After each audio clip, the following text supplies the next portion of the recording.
بسم اللہ الرحمن الرحیم۔ قرآن پاک میں اللہ تعالیٰ فرماتے ہیں وَتُعِزُّ مَن تَشَاءُ وَتُذِلُّ مَن تَشَاءُ، اللہ جسے چاہے عزت دے اور جسے چاہے ذلت دے، یعنی انسان کا اس میں کوئی دخل نہیں ہے، یہ اللہ تعالیٰ کی سلطنت ہے اور اس کا اختیار ہے۔ اس لیے جو ہے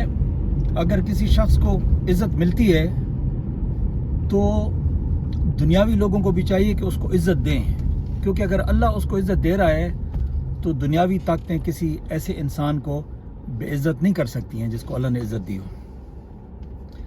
ابھی عمران خان صاحب کی آپ پوری زندگی پہ ایک نگاہ ڈالیں تو آپ کو یہ پتہ چلتا ہے کہ اللہ تعالیٰ نے اس کے مقدر میں عزت لکھی ہوئی ہے۔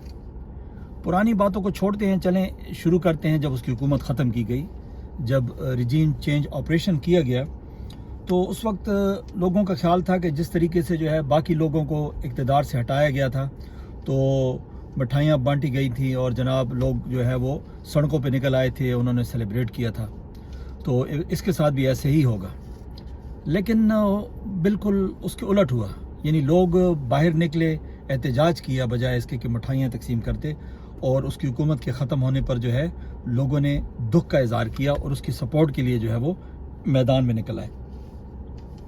تو یہ سب سے پہلی عزت جو ہے اللہ تعالیٰ نے اقتدار کے بعد اس کو دی۔ اقتدار تو آنی جانی چیز ہے، لیکن اقتدار سے اترنے کے بعد کی جو عزت ہے وہ بہت کم لوگوں کے حصے میں آتی ہے۔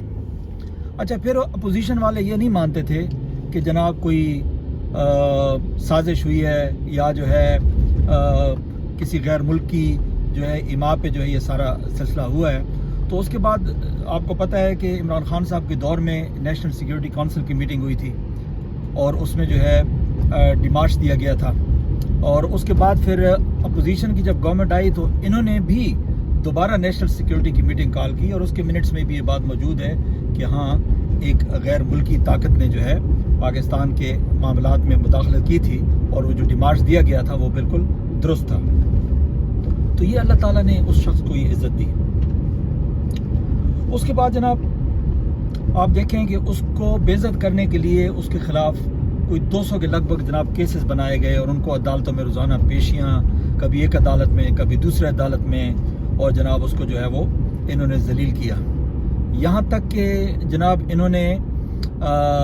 یعنی اس کی سیکیورٹی کا بالکل لحاظ نہیں کیا، اور اس کے اوپر جو ہے آپ کو پتہ ہے قاتلانہ حملے ہوئے اور وہ بال بچے۔ ایک قاتلانہ حملے میں تو وہ جو ہے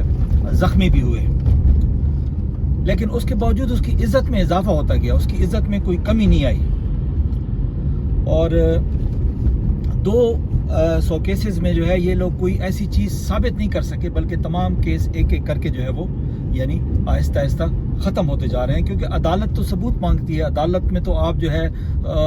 یعنی میڈیا ٹرائل تو آپ کر سکتے ہیں میڈیا پہ، لیکن عدالت میں تو آپ نے ثابت کرنا ہوتا ہے۔ اگر کوئی بھی جج جو ہے اگر وہ غیر جانبدار ہوگا تو وہ ظاہر ہے آنکھیں بند کر کے سزا تو نہیں دے گا۔ ہاں، کچھ جج تو بکے ہوئے ہیں، ان کے تو فیصلوں سے پتہ چلتا ہے کہ جناب وہ تو کسی وجہ سے، چاہے کوئی بھی وجہ ہے، لیکن وہ بالکل جو ہے وہ ایسے فیصلے دے رہے ہیں جس سے پتہ چلتا ہے کہ وہ کوئی پرانی دشمنی جو ہے اس کے خلاف نبھا رہے ہیں۔ اچھا، پھر جناب اس کے بعد آپ دیکھیں کہ جب کسی بھی طریقے سے جو ہے عمران خان صاحب کو جو اللہ نے عزت دی اس کو جب ان سے ہضم نہیں ہوئی تو پھر جناب 9 مئی کا واقعہ ہو جاتا ہے۔ اب 9 مئی میں کیا ہوتا ہے؟ عمران خان صاحب کی انسلٹ کی جاتی ہے، ہائی کورٹ کے ہاتھے سے ان کو جو ہے دہشت گردوں کی طرح گرفتار کیا جاتا ہے، ان کو جناب نیچے گرایا جاتا ہے، وکیلوں کو زخمی کیا جاتا ہے، اور اس پہ اس کے لوگ جو پروٹیسٹ کرتے ہیں ان میں جو ہے کالی بھیڑوں کو شامل کر دیا جاتا ہے، اور اس سے کیا ہوتا ہے کہ جناب توڑ پھوڑ کروائی جاتی ہے۔ یقیناً یہ پلانٹڈ لوگ تھے، کیونکہ اس کے اپنے لوگوں نے نہ پہلے کبھی جو ہے یعنی 27 سالوں کی جدوجہد میں اس کے اپنے لوگوں نے کبھی کوئی ایسا اقدام نہیں کیا تھا جس سے جو ہے وہ ملک کے کسی جو ہے وہ ادارے پہ حملہ کرتے یا ملک کی پراپرٹی کو نقصان پہنچاتے۔ یہ یقیناً پلانٹڈ لوگ تھے، لیکن بہرحال تو اس کے بعد وہ سارا جو ہے ملبہ عمران خان صاحب پہ ڈال دیا گیا، یعنی وہ بندہ جو انڈر جو ہے وہ ٹرائل ہے، وہ بندہ جو نیب کی کسٹڈی میں ہے، وہ کہتے ہیں جی اس نے سارا یہ پلان بنایا تھا اور اس کی وجہ سے یہ سارا کچھ ہوا، اور اس کے بعد اس کے پارٹی کو تباہ کیا گیا، اس کے جو ہے لیڈروں کو گرفتار کیا گیا، جیلوں میں ڈالا گیا، ان سے پریس کانفرنسیں کروائی گئیں، لیکن اس کی عزت میں کمی نہیں ہوئی. اس کی عزت جو ہے وہ اللہ کے فضل سے یعنی بڑھتی ہی جا رہی ہے, کیونکہ اللہ تو کہتا ہے کہ میں جس کو عزت دوں میری مرضی ہے, جس کو ذلت دوں. تو جو لوگ جو ہے بڑے یعنی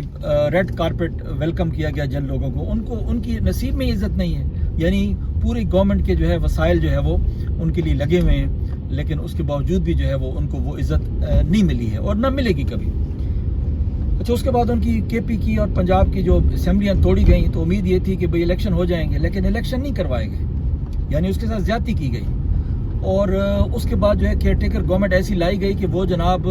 یعنی انہوں نے کچھ زیادہ ہی ظلم ستم کیا اس کے اوپر, اس کے لوگوں کے اوپر, ابھی تک کر رہے ہیں. تو لیکن پھر بھی وہی بات ہے کہ اس کی جو عزت تھی اس میں کوئی کمی نہیں ہوئی, بلکہ اس کی عزت میں مسلسل اضافہ ہو رہا ہے اور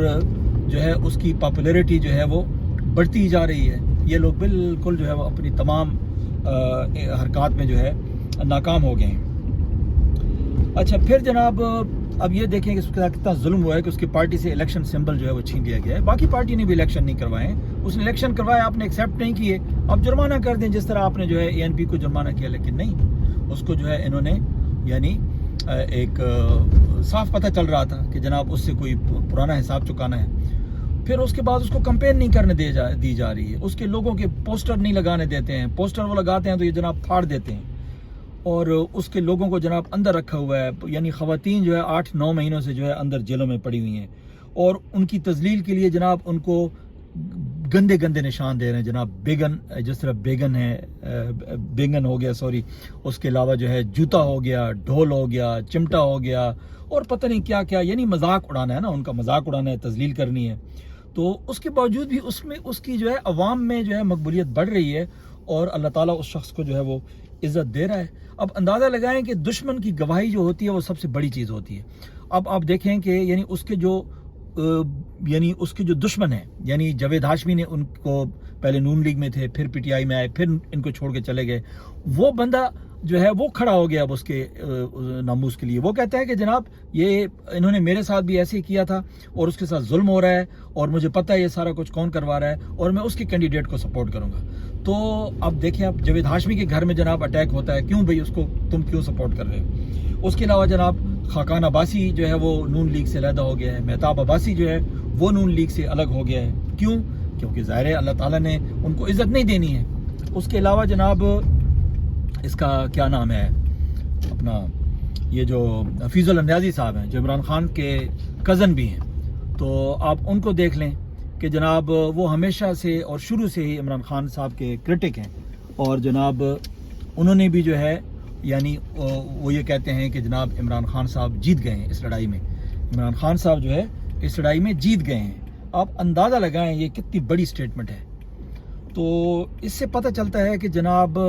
یہ لوگ جو ہے وہ بالکل جو ہے یعنی ہار چکے ہیں, اس کا مقابلہ کرنے کے قابل نہیں ہیں, اور اگر الیکشن میں جائیں گے تو ان کو بہت ہی بری شکست ہوگی. یہ جتنی مرضی دھاندلی کر لیں, یعنی دھاندلی کے باوجود ان کا جیتنا ناممکن ہے. اور عوام کے دلوں میں دیکھیں کہ اس شخص کی جو ہے وہ کتنی جو ہے یعنی محبت بڑی ہے. اللہ تعالیٰ نے جو ہے یعنی لوگوں کے دلوں میں اس کے لیے جو ہے محبت پیدا کر دی ہے. یعنی بہت سارے ایسے لوگ جو نون لیگ کے جو ہے وہ بڑے یعنی قریبی تھے, تو وہ لوگ جو ہے اب عمران خان صاحب کے ساتھ ہو گئے ہیں, کیونکہ وہ سمجھتے ہیں کہ بھئی اس کے ساتھ ظلم ہو رہا ہے, اس کے ساتھ زیادتی ہو رہی ہے. تو یہ جو الیکشن آ رہے ہیں بیسیکلی, جو 8 فروری کا الیکشن ہے, یہ بیسیکلی یوم حساب ہے. جیتنا تو اس نے ویسے ہی ہے, میرا نہیں خیال کہ اس کو جو ہے اس وقت کوئی طاقت ہرا سکتی ہے, کیونکہ اس کے ساتھ اللہ ہے اور اللہ کی مدد ہے, اور جس کے ساتھ اللہ کی مدد ہو اس کو کون ہرا سکتا ہے. اور یہ جو ہے جنگ ہے حق اور باطل کی. اب یہ دیکھیں کہ جناب اس میں جو ہے یقیناً فتح تو جو ہے وہ حق کی ہوگی, لیکن اب آپ لوگوں کے ایمان کا ٹیسٹ ہے کہ جناب آپ لوگ جو ہے وہ کیا کرتے ہیں. آپ لوگ حق کے ساتھ کھڑے ہوتے ہیں یا باطل کے ساتھ کھڑے ہوتے ہیں, کیونکہ کل کو قیامت کے دن آپ سے بھی پوچھا جائے گا نا کہ آپ نے کیا کیا تھا. تو جناب ہماری منزل آ گئی ہے, تو آج تک آج جو ہے اتنا ہی آپ کو جو ہے وہ کہنا تھا. ہاں, ایک بات جو میں بھول گیا وہ یہ بتانا کہ جناب اس کے خلاف سازشیں دیکھیں. یعنی پہلے ریحام خان کو جو ہے وہ میدان میں اتارا گیا تھا, پھر ایک ریحام خان 2 کو میدان میں اتارا گیا, جس نے جو ہے اپنے بھی کپڑے اتارے اور جناب اس کے اوپر الزام تراشی کی. اکبر اس بابر جو ہے مسلسل ایک زمانے سے لگے ہوئے ہیں جناب. یہ اس کو پارٹی کی رکنیت بھی نہیں مانتے ہیں اور وہ جناب اس کو جناب پارٹی کا جو ہے وہ بانی رکن جو ہے وہ کہہ رہے ہیں. اور نورین جو ہے وہ رو رہی ہے, وہ ایک الگ مطلب ہے کہ کہانی ہے. تو یہ سارے مل کے بھی جو ہے وہ یعنی اس کا کچھ نہیں بگاڑ سکے ہیں, کیونکہ اللہ تعالیٰ نے اس کے نصیب میں عزت لکھی ہوئی ہے. اور ویسے بھی قرآن پاک میں اللہ تعالیٰ نے کہا ہے کہ جب حق آ جاتا ہے تو باطل مٹ جاتا ہے, اور حق تو ہے ہی چھانے کے لیے اور باطل تو ہے ہی مٹنے کے لیے. تو میرا خیال ہے کہ یہ 8 فروری کا الیکشن جو ہے وہ حق اور باطل کی ایک بہت بڑی لڑائی ہے, اور مجھے یقین ہے انشاءاللہ کہ پاکستان کے عوام جو ہیں وہ حق کا ساتھ دیں گے اور باطل قوتوں کے خلاف کھڑے ہو جائیں گے, کیونکہ جیتنا تو اس نے ویسے بھی ہے. یہ جتنی مرضی دھاندلی کر لیں, تو اپنے جو ہے گناہوں میں اضافہ مت کیجیے گا, بلکہ اپنی نیکیوں میں اضافہ کیجیے اور اس کے جو ہے اس کا ساتھ دیجیے گا. اور اگر باتیں آپ کو اچھی لگیں تو اس چینل کو ضرور سبسکرائب کیجیے گا. انشاءاللہ آپ کو اچھی اچھی باتیں جو ہے وہ ملیں گی. اجازت دیجیے, اللہ حافظ.